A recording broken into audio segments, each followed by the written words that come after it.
আন্তর্জাতিক সাহিত্য সম্মেলন বিশ্ব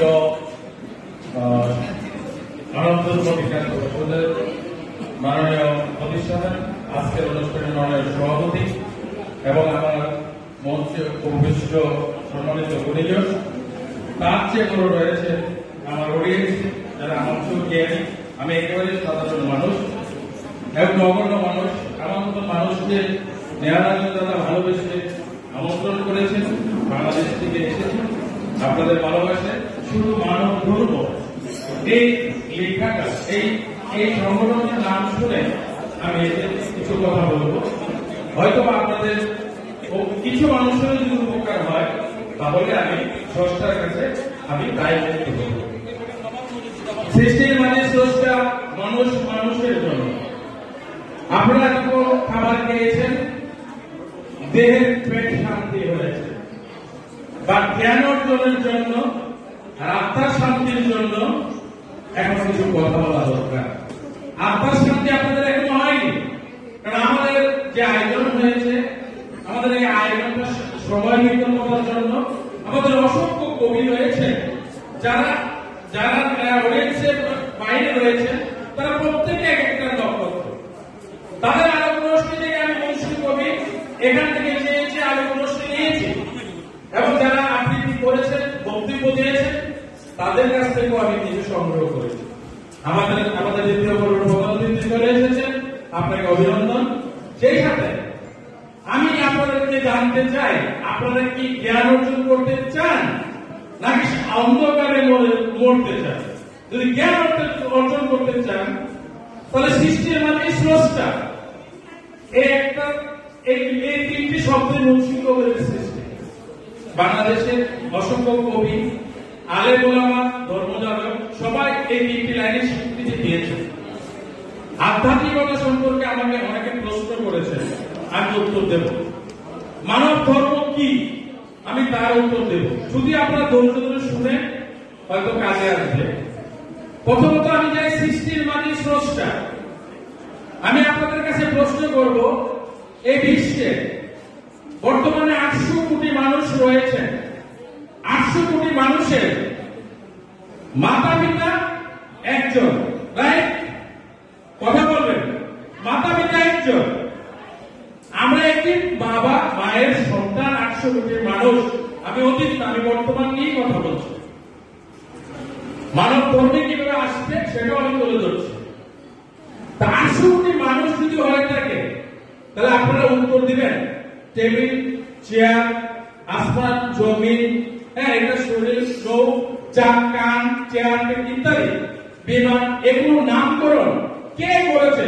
উত্তর দিবেন। যদি কারো মধ্যে সেই উত্তরটা থাকে, উত্তরটা দিবেন। 30 সেকেন্ড সময় দিলাম, আপনি উত্তর দিন। কে সৃষ্টি করেছে? নাম, টেবিল, ওনার নাম নেহারাজন দাদা, উনি প্রধান অতিথি, আজকের ব্যানার, বিশেষ যাবতীয় সৃষ্টির সকল কিছুর নামকরণ কে করেছে? মানুষ করেছে। তাহলে বিশ্ব সৃষ্টিকর্তা আল্লাহ কোথায়? সবারই মধ্যে কিন্তু জানা প্রশ্ন। অনেকে মনে করেন যে মানুষ বুঝি সৃষ্টি করেছেন, তাহলে ঈশ্বর কোথায়? ঈশ্বর নাই, শূন্য। আমি প্রমাণ করে দেব কিভাবে তিনি আছেন। আমাদের এখানে এই এলাকার মধ্যে এলাকায় ওলামা একরাম আছে, জ্ঞানী ব্যক্তি আছে, অসংখ্য ধর্মযাজক আছে। মানে আমি আপনাদেরকে বলেছি আরবি ভাষা। এটার অর্থ যদি আমি না জানি তাহলে সেটা কখনই জ্ঞান অর্জন করা হবে না। এই ভাষাটা আরবি ভাষা, কিন্তু আমার জাতীয় ভাষা বাংলা, যার অর্থ হচ্ছে যে নিজেকে চিনতে পারে সে স্রষ্টাকে চিনতে পারে। তো স্রষ্টাকে চিনার কথা আমাদের বাইবেল থেকে শুরু করে, গীতা থেকে শুরু করে সকল গ্রন্থই রয়েছে। তাহলে ঈশ্বর আল্লাহ কোথায়? আমার একজন কবিভাই বলে গেছেন, সবার উপর মানুষ সত্য, তাহার উপর নাই। যখন আপনি নাই বলেন তখন শূন্য হয়। যখন আপনি স্রষ্টাকে খুঁজে দেখবেন যে স্রষ্টা কিভাবে বিশ্বকর্ম কাজ করছে আমাদের মাঝে, সৃষ্টির মাঝে স্রষ্টা হয়ে, সবার উপর মানুষ সত্য, তাহার ভিতর মহান স্রষ্টা। অর্থাৎ আপনার ভিতর, আমার ভিতর, সবার ভিতর ঈশ্বর আছেন, আল্লাহ আছেন। সত্যি বলছি না মিথ্যা বলছি? যদি সত্যি বলে থাকি ভালো, যারা বুঝছেন, আর না হলে বোঝার চেষ্টা করবেন। স্রষ্টা হচ্ছে সত্য, সত্য হচ্ছে স্রষ্টা, মিথ্যা তার খোলস। মিথ্যাকে কে সৃষ্টি করেছে? ঈশ্বর সৃষ্টি করেছেন, তাই না? ঈশ্বর বলেছে তোমরা ভালো কাজটি কি করো, ভালো পথ ধরো, মন্দ কাজ থেকে দূরে থাকো। কিন্তু যে মন্দ কাজ করছে তার মন্দ কাজ থেকে ঘৃণা করো, কিন্তু তাকে ঘৃণা করিও না, কারণ তাকে তুমি সৃষ্টি করোনি। আমি আশা করবো আপনারা সবার মাঝে আমাদের ঈশ্বর বিরাজমান। কবি নজরুল ইসলাম বলেছেন, হাই ঋষি দরবেশ গুরুদেব দেশ আপনার মাঝে বিরাজমান, তিনি সকলের মাঝে তিনি। ঈশ্বর কবিতায় তিনি বলেছেন এমন কয়েকটা লাইন।